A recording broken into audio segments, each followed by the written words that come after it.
Okay, let's do vlog. 1, 2, 3, go. Hello everyone! Welcome back to my channel. Once again, I am Celise Manalo Francisco. And welcome back to my channel.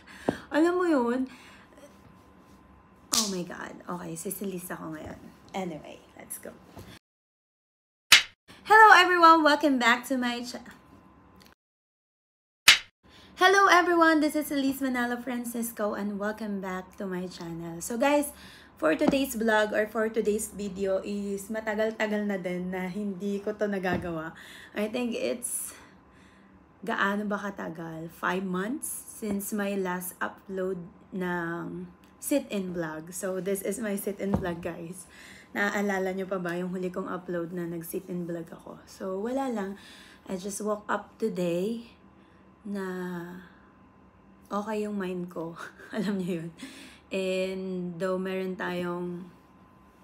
akong dinaramdam ngayon kasi masakit yung puson ko. But anyway, ay ituloy natin tong vlog na to. So while I'm having my, of course, coffee. And I have my bread here with egg and mayonnaise. So later na lang. But anyway guys, so bakit ba tayo magsisit-in vlog ngayon? Remember the first vlog that I was made here in my channel, Celise Manalo Francisco. Yung sit-in vlog ko na ang title ay Hindi Araw-Araw Palaging Masaya, pero dapat araw-araw thankful ka. I'm not sure kung yun yung exact na title ko, pero yun yung natatandaan ko. Kasi bigla ko lang naisipan na makaupo nga habang nagkakape at makapag-vlog.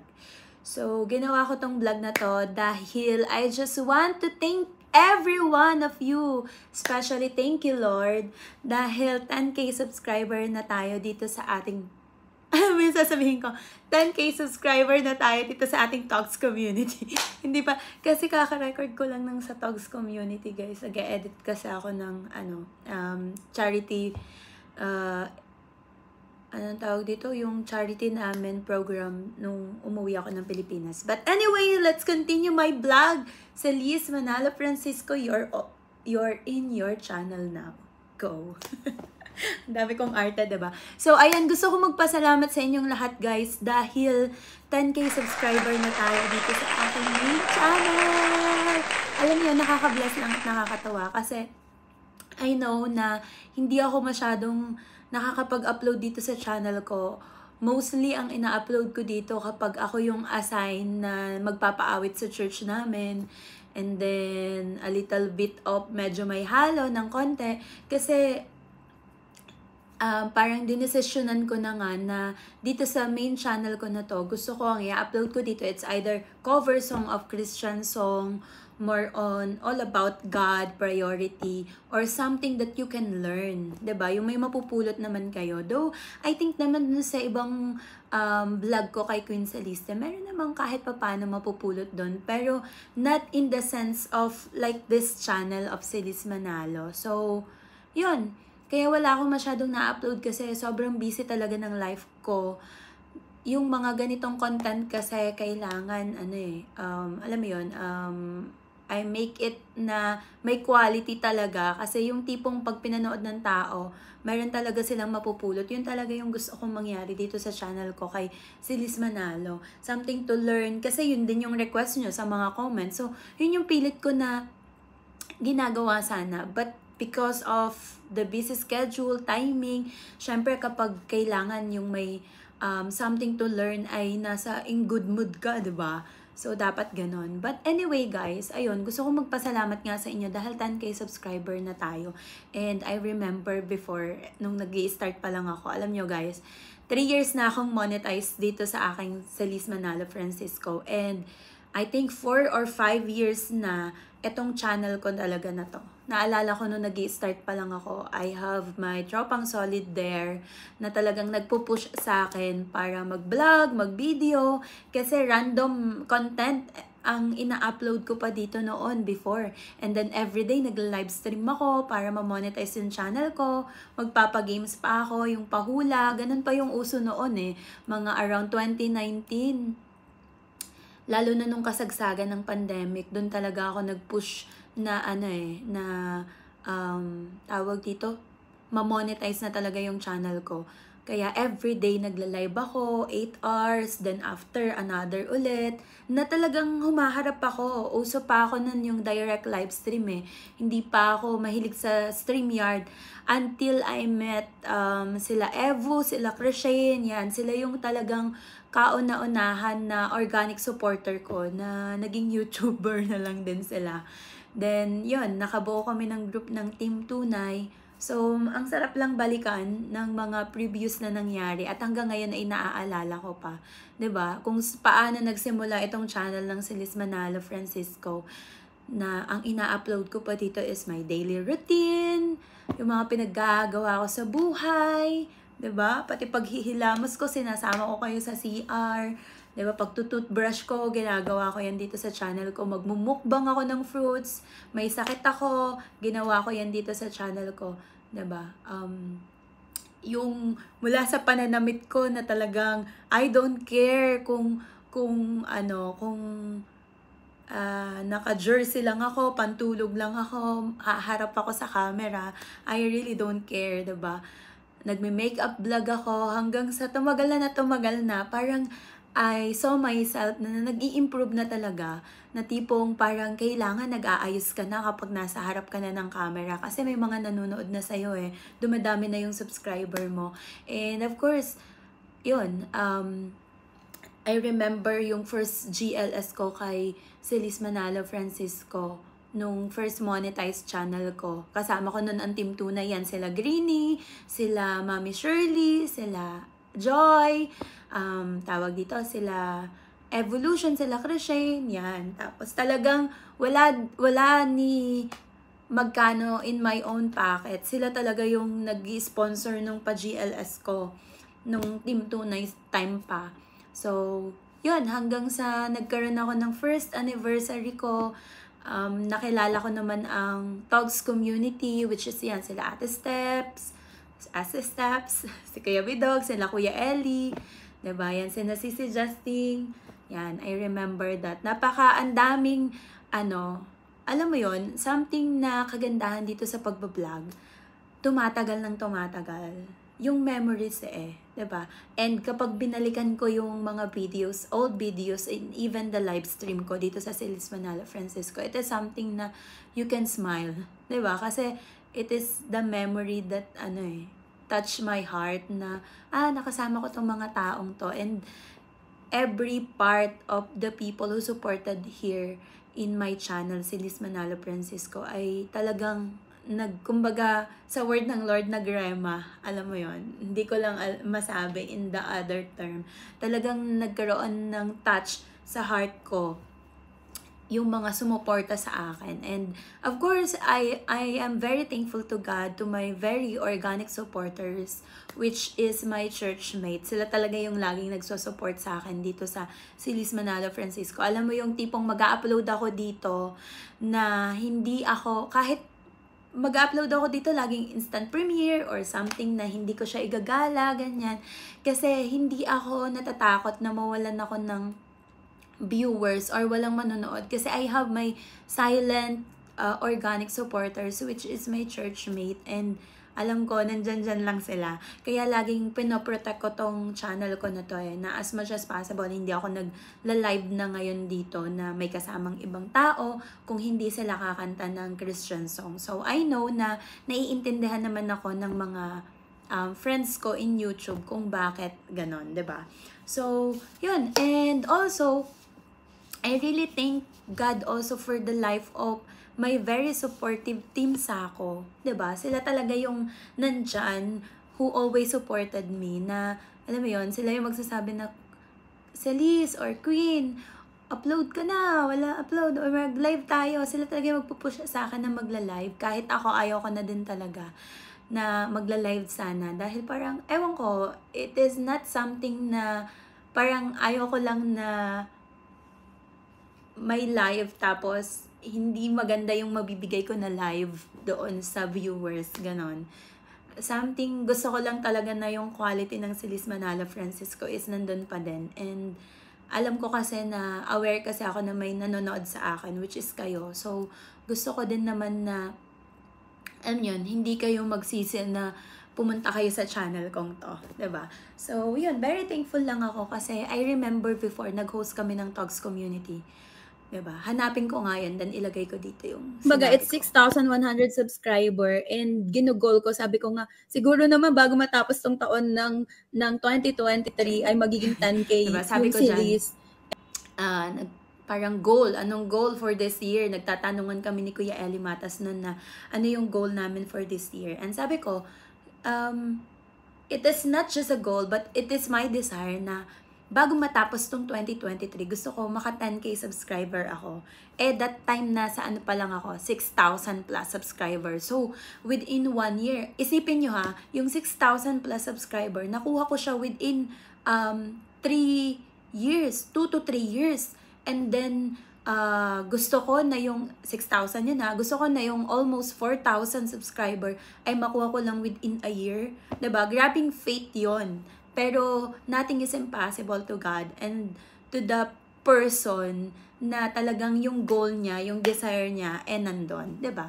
It's just an encouragement. So, sabi ko nun sa kanya, I know it is impossible, but there's nothing impossible to God. Kasi I believe na itong channel ko to, inalaw to ng Lord eh.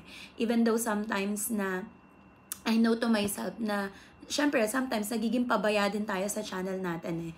So, we are responsible for that. And, yun, sabi ko nga, ay, bago matapos ang year of 2023, naka 10K subscriber na ako. Kaya kahapon, pagkising ko, na ba? Kasi sobrang tagal, guys. It's been 2 months, guys, na 9,984 ako, ganyan. Tapos nakita ko, parang sabi ko, 3 weeks na, parang ang kulang na lang 11 subscriber, nasa na kayo 11 subscriber, ganyan. Tapos may gusto na maglagay ng ano sa channel ko, kaya lang ayaw din talaga. Then, yun, pagising ko kaya nabukasan, which is kahapon, nakita ko yung, nag-email, nag-pop up, na 10K subscriber na ako. So, pumunta ako sa social bait, pag ganun, screen record ko kagad. Wow! 10K subscriber na ako. Tapos, nabasa ko yung message ni Erong Buwang, which is, maybe, kung saan niya ginala tong channel ko, kaya may dumikit sa akin na 11. So, maraming salamat. Anyway, alam niyo yun, kung sino man at saan man nanggaling yung subscriber na to, nagpapasalamat ako sa lahat ng sumusuporta dito sa channel ko. It is something na very touchable sa heart ko. Alam niyo yun. Kaya, I am really thankful to God at ang Lord na yung magbalik sa inyo ng lahat ng ginagawa niyong favor for me, lahat ng sinusupport nyo sa akin, diba? Though, alam niyo yun, I am 4 years na dito sa almost 5 years sa YouTube and 3 years na monetize yung channel ko. Pero kahit hindi ganun na sumasahod, alam mo yun, thankful pa din ako. Kasi lagi ko nga sinasabi kapag may nagtatanong sa akin, lalo yung ibang friends ko sa church na gusto na din mag-vlog, ganyan. Kapag ang inasahan nyo is yung sahod sa pagbablog, titigil kayo kapag wala na kayong sinahod. 'Di ba? Tatama rin kayo, syempre yun yung expectation nyo na, I want to do a vlog, I want to do a content because extra income, 'di ba? May salary, which is, isa din yun sa reason. And nakaka-help din yun sa atin kapag sumahod tayo. But if your reason is to enjoy, it is just your passion, hindi ka hihinto eh. Hindi mo ititigil yung ginagawa mo. Sometimes mabibisi ka, you will just stop, pause a break, and it's okay. Pero, kapag nag-enjoy ka sa ginagawa mo, magpapatuloy ka pa rin after mong magpahinga. 'Di ba? Which is I love in this channel, na alam mo yon, hindi ako pressured to upload, hindi ako, though sometimes yes, parang nag-iisip talaga ako ng quality content na kaya lang sometimes I am too shy kapag ako lang mag-isa. Marami akong content na naiisip sa mind ko, pero kailangan ko ng kasama, something ganon. Minsan naman, pag may kasama naman na ako, nahihiya naman ako. Even I am with my friends na very close, hindi ko alam paano siya sisimulan eh. Gusto kong gumawa ng content ng heart-to-heart talk with Celise, coffee with Celise, alam nyo yon, with my friends na parang meron something na mapupulot sa kanila. But pag nandyan na, kahit sila na yung magyayaya, nahihiya ako, hindi ko siya alam paano sisimulan. Alam mo yun, meron akong ganun na problema. Problema bang matatawag yon? Ewan ko, sa sobrang kapala ng mukha ko, may room of kahihiyan pa pala dito. So, inom muna nga tayo ng kape. Dara-diretso yung daldal ko, diba? Nakaka 14 minutes na ako. But yun, sobrang natutuwa lang ako sa progress ng channel ko na to. Kung paano ako nag-umpisa, lalo na yung mga nagsusupport sa akin ngayon. Kung babalikan nyo yung channel ko, Silis Manalo, nako, yung content ko mula sa editing, yung tipong mag-e-edit ako, mag-i-insert ako ng tawa, mag-i-insert ako ng segue, ng ganyan, something, kahit ano, sticker, anything. Pero ngayon, pag sasama-samahin ko na lang, then upload. Diba? Kasi naniniwala ako na if yung viewers mo ay nandyan to support you, kahit ano pang i-upload mo, ay panonoorin ka nila. But, I am also a believer na you need to upload a content na may quality, yung may pakinabang. Alam mo yon, sabi ko nga dito, something to learn or matatawa naman sila, something to encourage, something to inspire. Diba? So, hopefully by God's grace ay, Lord, help me naman na magawa yon. Diba? Unti-unti. So, hindi ko naman pinapressure yung sarili ko din for that. Ang kinakailangan kasi natin gawin, one step at a time. Pag hindi kaya, wag ipipilit, 'di ba? Pero you need to pursue to your goal at practice ng practice, 'di ba? So, 'yun. And mabalik tayo sa progress ng channel ko na 'to. Mula sa makeup vlog, yan yung mga vlog ko dito dati, makeup vlog, magko-collab ako na may magme-makeup sa akin or may make-upan ko sila. Ganun yung mga upload ko dito dati. Nakakatawa lang kung paano na nagpa-progress yung channel ko ng Silis Manalo Francisco. And it's all about you guys. And of course, glory to God for everything. Diba? Sobrang masaya lang ako. Alam niyo yun, yung naka 10k subscriber ako, masaya ako kaysa makasahod ako ng $100 dito sa YouTube. Promise. Yung feeling ko kahapon, talagang napatalon ako sa tuwa.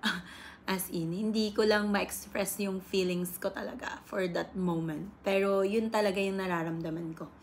And yun, gaganahan ka talaga diba? So, maraming salamat sa inyo guys. And one more thing, yun nga, sabi nga ng isang kilala kong vlogger na yung views mo daw, it is always 10% of your subscriber. So, hindi naman porke 10k subscriber ka, 10k din yung views mo Hindi ganun siya. It is always kahit panoodin nyo pa yung, or tingnan nyo pa yung mga big vloggers dyan, yung mga malalaking content creator na yung subscriber nila, laging parang, alam mo yun, mayroong mga 15k, 14k subscriber, pero yung 15k, 14 million, 15 million subscriber, pero yung kanilang, tawag dito, views is nag-range lang ng 1 million, 1 point something, diba? So, it is always 10%. Magaling na talaga na ikaw ay merong 10% of your subscribers. So, 10,000 yung subscriber ko. So, dapat ma-meet ko yung 10% nun, which is 1,000, diba? Pero nagre-range lang ako ng, yun, sometimes merong views ng 300, 500. Pero ewan ko, masaya na kasi ako pag lumagpas ng 100. Kasi napakahirap talaga ngayon Diba? Iba-iba na din ang gusto ng tao. Pero ang mahalaga yung gusto mo, iisa pa rin. At siya pa rin. Charot. Charot lang. So, yun. And everything is in purpose. So, marami akong pinagdaanan this year. And marami akong inspiration and encouragement na mismo ako ay na-inspire, mismo ako ay na-encourage. Na gusto ko sanang i-share sa inyo. But some other time might be. Diba? So, yun. Binalikan ko lang yung aking progress dito sa aking channel. 'Di ba? Nakaka-bless and nakakatuwa lang. And kung may hihigit sa salitang thank you, yun yung gusto kong sabihin sa inyong lahat, na walang sawang sumusuporta sa akin. Thank you so much everyone. And hopefully, by God's grace, ay magampanan natin yung gusto kong mangyari dito sa aking channel. Diba?